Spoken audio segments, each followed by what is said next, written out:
بچے ہوتے ہیں آپ کے کتنے غلط کام کر جاتے ہیں جی, ہے نا جی. آپ بچوں کی تربیت کر کے انہیں کس طرح کا بنانا چاہ رہے ہیں وہ آگے کس طرح سے بن جاتے ہیں. تو ماں باپ کو غصہ آتا ہے, یار ہم اس طرح کا بنانا چاہ رہے تھے, اب اللہ نے اس کے لیے ایسا رکھا ہوا ہے تو ہم کیا کر سکتے ہیں جی. تو جب غصہ کر رہے ہوتے ہیں تو آپ نفرت کا اظہار کریں. اگر مجھے یاد ہے ایک نا ہماری وہ پرنسپل صاحبہ تھی, انہوں نے سرکار صاحب سے کہا کہ جی وہ بچیاں جو ہے نا ہمیں بہت تنگ کرتی ہیں, لیکن جب پھر میرے ہتھیں چڑھتی ہیں نا میں تو لگاتی ہوں 2 تھپڑ ان کو کھینچ کے سب ان کی طبیعت صاف کر دیتی ہوں.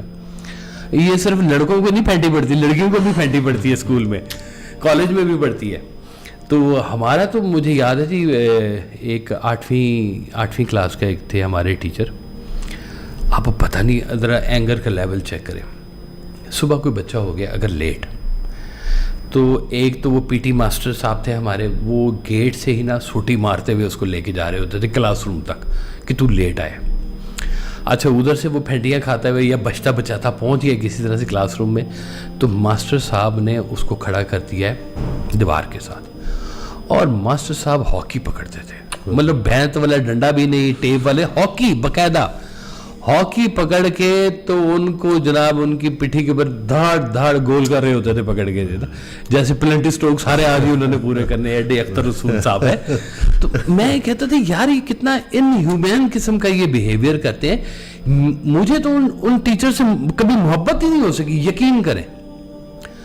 کجا کہ میرے اندر شوق پیدا ہوتا پڑھائی کا, مجھے پڑھائی سے نفرت ہو گئی اس استاد کی وجہ سے. بالکل ایسے کہ یار یہ اس کا رویہ اپنے اسٹوڈنٹس کے ساتھ.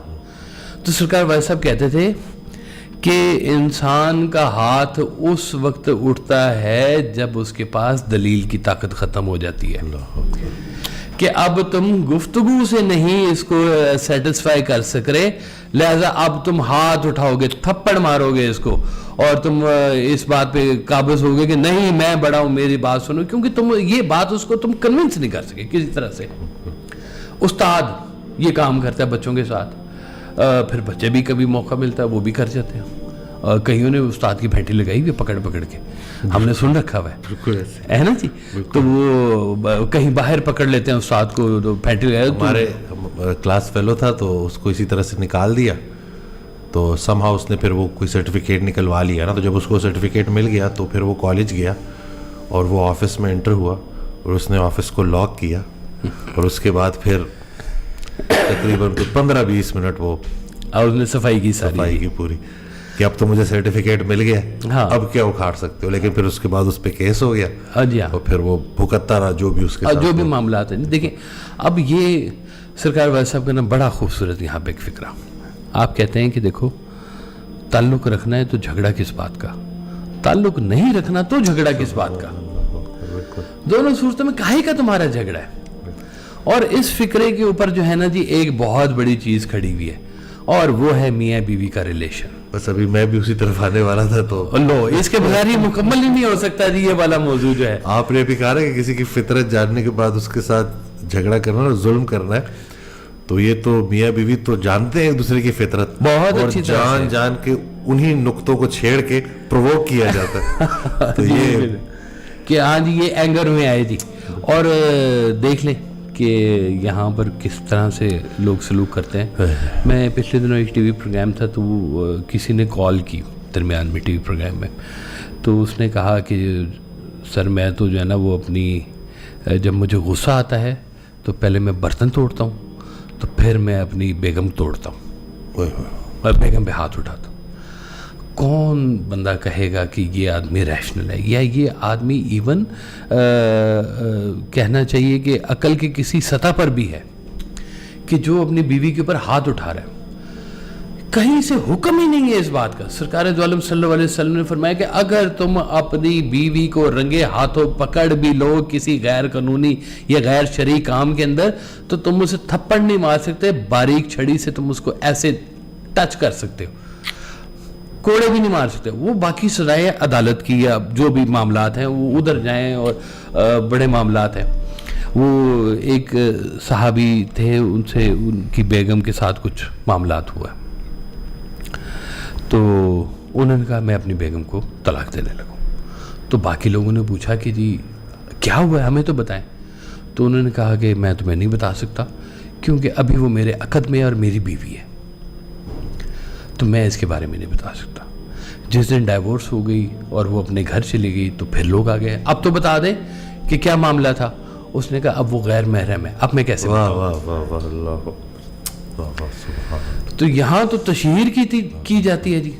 میں ایک جھگڑے میں چلا گیا جی, میاں بیوی کا جھگڑا تھا, اور جھگڑے کن باتوں پر ہو رہے ہیں, انتہائی فضول باتوں کے اندر, انتہائی فضول باتوں کے اندر, کہ لوگوں کے اندر پیسے کی بہت زیادہ شاید وہ شہوت ہے, یا اپنے اپنی جگہ کے اندر بہت زیادہ وہ سمجھتے ہیں کہ ہمیں کون دبا سکتا ہے. یار میاں بیوی کا ریلیشن جو ہے یہ تو اللہ, اگر آپ نے اس ریلیشن کو اللہ کا طرف سے حکم نہیں نہ سمجھا تو میں سمجھتا ہوں تم لوگوں نے گناہ ہی کیا, پھر غلطی کی ہے سارے جو بھی کیا. کہ اللہ کا حکم سمجھ کے جو بندہ طے کر رہا ہے نا جی بات کو, وہ کہتے ہیں جی ایک مرید تھا, وہ پیر صاحب کو ڈھونڈتے ڈھونڈتے چلا گیا ان کے گھر پہ گیا تو گھر پہ تھی پیر صاحب کی بیگم صاحبہ. تو وہ دروازہ نوک کیا تو انہوں نے کہا جی وہ حضور قبلہ فلانا موجود ہیں جی. اور ایک دفعہ ہو جب مر جب وہاں بیٹھا ہوگا تمہارا پیر فضول کسی نے کام کا ویلا نکھٹا ڈھا ڈھا ڈھا ڈھا اس نے شروع کر دی گردان. وہ بندہ آگے گیا تو پیر صاحب جناب ان کی کرامات چل رہی ہیں, وہ لوگ ان سے فیض یاب ہو رہے ہیں, اور بڑا دست شفا ہے ان کے ہاتھ کے اندر, اور بڑا مقام ہے ان کے اندر. تو اس نے کہا پیر صاحب اتنا آپ کا مقام ہے تو گھر آپ کا یہ بنا پڑا ہوا ہے. اور نے کہا بیوقوف, اس کو برداشت کرنے کے نتیجے میں تو یہ ساری فقیری ملی ہے. سبحان اللہ, واہ واہ واہ واہ. جب آپ یہ دیکھیں, یہ جو اللہ تعالیٰ نے فرمایا نا کہ احسان کا درجہ, یہ غصے کو پینا احسان کا درجہ بنتا ہی اس لیے کہ آپ برداشت کر رہے ہوتے ہیں اپنے اوپر. سب سے بڑی قوت برداشت ہے. جب آپ برداشت کرتے ہیں اس چیز کو تو اللہ تعالیٰ آپ کے کئی گناہ معاف کر رہا ہوتا ہے. اللہ تعالیٰ آپ کے درجات میں اضافہ فرما رہا ہوتا ہے. تو یہ بڑی غور والی بات ہے. وہ مجھے سرکار والد صاحب نے بتایا کہ جی وہ کالج کا دور تھا نا, جب وہ پڑھاتے تھے وہاں پر, تو کالج ختم ہوا رات کو 10-11 بجے, تو اس کے بعد کوئی نہ کوئی ذکر کی محفل, فکر کی محفل چلتی تھی, تو رات 2, 2:30, 3 بج جاتے تھے. تو کہتے ہیں وہ ایک صاحب تھے, وہ 2 دن نہیں آئے محفل میں. تیسرے دن آئے تو انہوں نے کہا کہ جی رات بہت لیٹ ہو جاتی ہے, میں جب گھر جاتا ہوں میری لڑائی ہو جاتی ہے کہ تم اتنی رات کو آتے ہو اور مجھے اٹھنا پڑتا ہے, میں صبح کی تھکی ہوئی ہوتی ہیں, اور جو سارے معاملات چل رہے ہیں آپ سمجھ ہی سکتے ہیں. تو آپ نے کہا کہ تم نا اپنی بیگم سے جا کے کہنا کہ یہ جتنا بھی نیکی کا سفر ہے نا, اس میں آدھا حصہ تمہارا ہے, کیونکہ تم نے صرف کنڈی کھولنی ہے گھر کی. اٹھ کے اپنی نیند توڑ کے اللہ کے بندہ جو کہیں عبادات کر کے آ رہا ہے, ذکر اذکار کر کے آ رہا ہے, تم نے اس کے سفر میں یہ اس کی معاونت کیا کی ہے کہ تم نے کنڈی کھولی اور اس کو سونے کے لیے جگہ بنا کے دی ہے. تو مجھے یاد ہے ایک دن نا اماں جی, میری اماں جی بڑی سادہ سی میرے اماں جی ہیں جی, اللہ ان کو زندگی دے. میرے اماں جی کہتے ہیں کہ مجھے پیار سے کاشی کہتے ہیں نا وہ, تو کہتے ہیں کاشی اے دس تیرے ابو کو ایسا کی سی کہ اینی دنیا آندی سی. میں کہا اماں جی آپ کو نہیں پتہ چلا کہ وہ کیا تھا ان کے پاس ایسا؟ کہتے نہیں میں نہیں پتہ. اور اماں جی کی بڑی خدمات, مطلب سرکار والے صاحب نے اتنی ہماری مہمانداری الحمدللہ اس وقت سے چلنی شروع ہوئی ہے, ابھی تک چلی جا رہی ہے جی. تو صرف اتنا آپ کہتے تھے 2 چائے بھیج دو, 4 چائے بھیج دو, 3 کھانے بھیج دو, 2 یہ چیز بھیج دو ہے.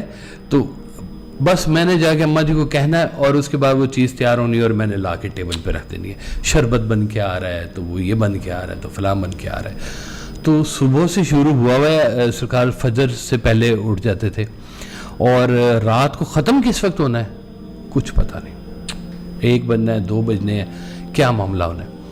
تو میں نے کہا اماں جی آپ کو نہیں پتا کہ وہ کیا تھا سارا؟ کہتے نہیں مجھے نہیں پتا. میں کہا پھر ایک بات سمجھ لیں, وہ جتنا بھی تھا نا آدھا آپ کا ہے. واہ واہ واہ سبحان اللہ. کیونکہ آپ نے سفر میں بڑی برداشت کے ساتھ یہ سارا کیا. بالکل. اب اس کا ایک اینگل, جو خوبصورت اینگل جو میں نے سرکار بھائی صاحب سے سیکھا ہے, لوگ کہتے ہیں نا کہ جی ہم خیال ہم سفر ہونا چاہیے, ہے نا جی. تو مجھ سے ایک بچے نے پوچھا کہ بھائی صاحب نے یہ بات لکھی ہوئی ہے کہ ہم خیال اگر ہم سفر ہو جائیں تو منزل آسان ہو جاتی ہے, تو اگر بیوی ہم خیال نہ ہو تو پھر تو میں نے کہا اس فکر میں ویسے ہم نے بیوی کا کہاں ذکر کیا کہ تم نے اسی کو ہم خیال کرنا ہے. میاں بیوی ایک دوسرے کو فتح کرنے میں جڑے ہوئے ہیں. انڈیا پاکستان کی جنگ ہو رہی ہے اور جس گھر کی دلیلیں جب وہ اونچی ہونی شروع ہو جائے نا, اس گھر کا مستقبل ساتھ والا بھی بتا سکتا ہے کیا ہونا ہے جناب یہاں پر. میرا دوست ہے آرتھوپیڈک سرجن ہے, وہ بتاتا ہے کہ مطلب ہاتھ توڑ دیے ہوتے ہیں بیویوں کے, اللہ معاف مطلب اس طرح سے مارتے ہیں. میں کلینک پہ بیٹھا تھا تو ایک خاتون آئی, بہت ہائپر ہوئی ہوئی تھی. بات یہ تھی کہ وہ بس ان کے سسر ہے نا کہیں غصے میں آ کے صرف ہاتھ یوں دکھا دیا تھا, تو وہ بات ہضم نہیں ہوئی. تو وہ بہت ہائپر شور کر رہی نا, ان کی آواز باہر تک کلینک تک جا رہی ساری نا, باہر جو پیشنٹ بیٹھے ہوئے تھے. خیر وہ بات ہوئی, نکل گئی. اس کے بعد جو خاتون آئی تو وہ کہتی ہیں کہ مسکراتے ہوئے کہتی ہیں یہ محترمہ صرف ہاتھ دکھانے پہ اتنا شور مچا رہی تھی, ہمیں تو جانوروں کی طرح مارتے ہیں, آج تک آواز ہی نہیں اٹھائی. تو اس وقت مجھے سرکار کا وہ فکر ہے کہ ظالم کا سب سے بڑا ظلم یہ ہے کہ وہ مظلوم کو پتہ ہی نہ چلنے دے کہ اس کے ساتھ ظلم ہو رہا ہے. وہ اتنی مار کھا چکی تھی اللہ کہ اس مار کو ہی اس نے اپنا نصیب سمجھ لیا تھا. اللہ اکبر. اچھا میں آپ کو بتاؤں کہ شاید جس نے یہ مار کھائی ہے نا, اور اس لیے کھائی ہے کہ اللہ, ایک تو ہوتا ہے نا کہ آپ کے پاس آپشن ہی کوئی نہیں ہے کہ بھئی اب پیچھے کہاں جائیں, ماں باپ بھی نہیں رہ گئے, بھائیوں کا بھی پتہ ہے کہ وہ اپنے اپنے گھر میں ہوں گے اور کسی نے میری مدد ہی کوئی نہیں کرنی, تو اب میں ہیلپ لیس ہوں اور میں کہیں اور جا ہی نہیں سکتی, لہٰذا مجھے یہیں پر رہنا ہے اور جس طرح سے میرا سلوک کرے گا تو میں یہ یہاں پہ رہوں گی. شاید میرا نصیب ہی ایسا ہے نا جی. تو میرے اللہ تعالیٰ نے میرے لیے یہ نصیب لکھا ہوا ہے. تو میں آپ کو ایک بات بتا دوں اس کے لیے کہ اس عورت کا بہت بڑا درجہ ہے جو اپنے لیے اس چٹھی کو اللہ کی چٹھی سمجھتی ہے کہ یہ ظلم میرے پہ ہو رہا ہے اور میں اس کو اس لیے برداشت کر رہی ہوں کہ میرے اللہ تعالیٰ نے میری سٹوری ایسی لکھی ہے, اب اللہ ہی جانے گا اور اللہ ہی حساب پورا کرے گا. اللہ تعالیٰ اس کا حساب یہیں پہ کرے گا سارا, اس کو یہیں پر ہی سب کچھ دکھائے گا, اور ادھر کے مقامات کی تو بات ہی کچھ اور ہے, آپ یوں سمجھ لیں. اسی طرح سے جو بیویاں بہت باتیں کرنے والی, چڑھ چڑھ کرنے والی اور اونچی آواز میں بولنے والی ہیں, اگر ان کے میاں صبر سے ان کو سن رہے ہیں, ان کے درجات میں بڑا اضافہ ہو رہا ہے کہ اس بات کے لیے کہ اللہ نے میری سٹوری میں اس کو لکھ دیا ہے, کیا کروں میں, اب اس کو چلانا ہے میں نے, یہ میری سٹوری ہے, چلیں جیسی بھی ہے. اب اللہ, جس کی اللہ سے محبت ہوتی ہے نا جی, اس کا پرسپیکٹو بہت ڈفرینٹ ہوتا ہے. میں نے دیکھا کہ وہ جو ہوتے ہیں نا آپس میں مینٹل ایکولیبریم, سرکار والا صاحب کی بہت بڑی تھی, اماں جی کی اتنی بڑی نہیں تھی. اب وہ جو کہتے ہیں ہم خیال ہم مزاج ٹائپ, جو ایسی کوئی ایکولیبریم مجھے نہیں نظر آتی تھی. لیکن میرے نا دماغ کی نا اس دن بالکل نا سارے فیوز اڑ گئے جی, کہ سرکار والا صاحب کے آخری دن, ایام مہینہ 2 مہینے پہلے کی بات, میں سرکار ہاسپٹل میں تھے, تو میں اماں جی کو لے کے گیا, تو سرکار والا صاحب نے فرمایا کہ اگر اللہ مجھے ایک اور موقع دے نا تو وہ زندگی بھی میں تمہارے ساتھ گزارنا چاہوں. کیا زندگی کا انعام ہے. لیکن مجھے نا اس وقت سمجھ نہیں آئی بات, سچی بات بتاؤں, کہ کیوں بھائی, ہم نے تو یہاں پہ ایسی بیویاں دیکھی ہیں, ایتھے بھی باندر تھے اتھے بھی باندر ہیں جی. جو ہمیں اللہ نے کہا ادھر بھی جا کے یہی ملے, یا اللہ اتنا ظلم تو ہمارے ساتھ کیسے کر سکتا ہے. تو یہ میں نے اپنے کانوں سے سن رکھی ہے جی بات کو, اتنی ہے ہی نہیں, ڈفرینٹ بات ہی کوئی نہیں. تو اب میں نے دیکھا کہ ان کا مینٹل ایکولیبریم تو بالکل بھی ایسا نہیں تھا, تو سرکار ویسا اپنی یہ فکر کہا کیوں ہے. تو مجھے پھر کافی عرصہ بعد میں یہ بات کھلی کہ جو شخص اپنی زندگی میں ہر غم ہر دکھ کو اللہ کی طرف سے بھیجی ہوئی چٹھی سمجھ کے قبول کرتا ہے, اللہ تعالیٰ اس کے درجات میں بہت اضافہ فرماتا ہے. وہ کہتے ہیں یا اللہ یہ چٹھی آئی کدھر سے ہے, وہ میرے اللہ میاں کی طرف سے آئی ہے. آئے ہائے ہائے ہائے, وہ اب اللہ میاں ہی افورڈ کر سکتا ہے جی. آپ دیکھیں کہ محبوب ہو, آپ کہیں چلے محبوب ہو جی, کوئی بھی فرض کیا ہے, بڑی آپ کو کسی سے محبت, اپنے بچے سے ہی ہے, فرض کیا جی, آپ اس کو تکلیف میں دیکھ سکتے ہیں؟ نہیں. چوٹ لگے گی فٹافٹ اس کے لیے کچھ کریں گے, یا پہلے بھی کچھ کریں گے کہ اس کو چوٹ نہ لگے, اس کو تکلیف نہ ہو, اور یہ سردیاں گرمیاں شروع ہو رہی ہیں, اب بچوں کو یہ دوائی دو یار اس کو نزلہ زکام نہ ہو جائے, تکلیف میں اس کو دیکھ کے بہت دکھ ہوتا ہے. تو یہ اللہ ہی افورڈ کر سکتا ہے کہ اس کا محبوب ہو اور اس کو تکلیفوں میں سے گزار رہا ہو اور اس پر سلام بھی بھیج رہا ہو دن رات. سبحان اللہ, واہ واہ اللہ. یہ تو پھر اللہ تعالیٰ کسی کو ایسا ظرف دے کہ, اور وہ محبوب خدا صلی اللہ علیہ وسلم بھی وہ کہ تکلیف آ رہی ہے اور پتہ ہے کہ یہ میرے اللہ کی طرف سے بھیجی ہوئی ہے, اور وہ شاب ابی طالب والا جو دور ہے اور تکلیفوں میں ہے اور سارا کچھ ہے, وہ سرکار صلی اللہ علیہ وسلم نماز پڑھا رہے تھے. تو ابھی تکلیف کے دن چل رہے ہیں زبردست قسم کے, کہ پورا مکہ جو ہے خلاف ہوا ہوا ہے اور کھانا بھی نہیں پہنچ رہا ان کے پاس, اور وہاں پہ رہ کے پتے کھانے پڑ رہے ہیں اور گھاس پھوس کھانی پڑ رہی ہے, اور مشکل سے زندگی کے دن گزارے جا رہے ہیں وہاں پر. تو 4 رکعت کی نماز تھی عصر کی, تو آپ نے 2 رکعت پڑھائی تو سلام پھیر کے پھر آپ دور جا کے بیٹھ گئے اور چہرہ آپ کا لال سرخ ہوا. تو صحابہ کرام اتنے تھے کہ انہوں نے کہا کہ اب یہ کیسے پوچھیں گے سرکار دو عالم کو کیا ہوا ہے, کس بات پہ غصہ ہے. تو ایک صحابی نے بڑے طریقے سے نا ایک پوچھا کہ حضور آج آپ نے 2 رکعت نماز پڑھائی ہے, تو یا آپ بھول گئے ہیں یا نماز ہی 2 رکعت کی آج سے اناؤنس ہو گئی ہے. اس وقت تو ایسے بھی ہو رہا تھا نا کہ آ رہی تھی چیز کہ بھئی یہ تمہارے لیے یہ فرض ہو گیا ہے, اب اس کو ایسے پڑھو, ہر چیز کی ترتیب آ رہی تھی. تو سرکار نے نا غصے میں صرف اتنا کہا کہ کچھ نہیں ہوا اور خاموش ہو گئے. اچھا, غصہ سرکار دو عالم کو بھی آتا تھا, لیکن وہ رحمت تھی اپنے اندر رکھتے تھے. چہرہ لال ہے لیکن اس کا اظہار نہیں کیا. کسی صحابی سے وہ تھے نا, جب پوچھا یہ کس کا گھر ہے, وہ بڑا عمارت والا بنا ہوا تھا, انہوں نے کہا جی فلاں صحابی کا گھر ہے.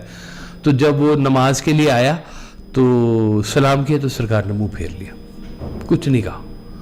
تو اس نے پوچھا کہ کیا ہوا, مجھ سے کیوں نہیں سلام کا جواب دیا. تو انہوں نے کہا آج پتہ نہیں کیا ہوا, آج تمہارے گھر کے پاس سے گزرے تو پوچھا تھا یہ کس کا گھر ہے. وہ گیا, اس نے جا کے اپنا گھر گرا دیا سارے کے سارے, وہ پسند ہی نہیں آیا سرکار دو عالم, تو کس کام کا یہ گھر ہے اتنا بڑا. وہ سارا گھر گرا کے آ گیا. تو آ کے حضور کی خدمت میں بیٹھا تو حضور نے کہا ہم یہاں سے جانے کی بات کریں, تم یہاں ٹھہرنے کے پروگرام بنا رہے ہو. اب جن لوگوں کے پروگرام طے ہوئے ہوئے نا ادھر کے, وہ ادھر سے اپنا کبھی نتیجہ نہیں نکالیں گے جی. جانوروں کی طرح سلوک کرنے والے میاں سوچ لیں کہ یہاں سے جانے کے بعد بھی ان کا حساب ہونا ہے. اللہ تعالیٰ نے ایک محبت سے بھرا ریلیشن اس کو دیا تھا, اگر تم نے نہیں رکھنی چھوڑ دو, تمہارے پاس موقع موجود ہے. اور تم مار کس حق سے رہے اس کو, اور کتنے ماں باپ نے پیار سے بیٹی پال پوس کے تمہارے حوالے کی, جانور انسان, تم اس کو مارنا شروع کر دیا. یا ایک بڑا رسپیکٹیبل انسان ہے اور آگے سے وہ خاتون خانہ جو ہے وہ اس کے ساتھ ایسے بیہیو کرے یا اس طرح سے اونچی زبان میں بات کرے کہ جیسے وہ اس کا ملازم لگا ہوا ہے. مجھے خود کو بھی دیکھے غصہ آ جاتا ہے دیکھے, لیکن یہ غصے کا اظہار ریشنلی ہونا چاہیے جی. انسان ریشنلی تو وہاں پہ نہیں ہوتا. غصے میں سب سے پہلے جو چیز لوز کرتا ہے وہ اس کا ٹیمپر ہوتا ہے. اگر ٹیمپر کو وہ سنبھال لینا کسی طرح سے بھی,